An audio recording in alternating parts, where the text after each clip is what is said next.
ODI world cup, T20 world cup, champions trophy, IPL trophy, champions league, test match, Border Gavaskar trophy, Asia cup, team கேப்டனா 3 ICC trophies, ICC hall of fame, stadium பெவிலியன்ல name, biography movie, ODI world cup ஃபைனல்ல player of the match, ODI number 1 ranked batter, ODI cricketer of the year, ஓடிஐல 10,000க்கு மேல run, கேப்டனா 200க்கு மேல sixers, wicket கீப்பரா 800க்கு மேல dismissals, அம்பு டிபார்ட்மெண்ட்ல 50+ ஸ்டம்பிங், பார்டர் கவாஸ்கர் டிராஃபில 200, பத்மஸ்ரீ, கீழ் ரத்னா, பத்ம பூஷன், BCCIல இருக்க கொள்ள அவார்ட்ஸ், சியட் டயர்ஸ் அவார்ட்ஸ்னு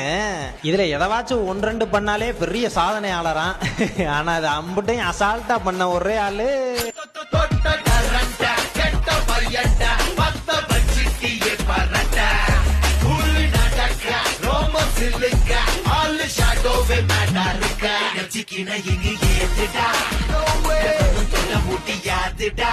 பாக்கலாம்.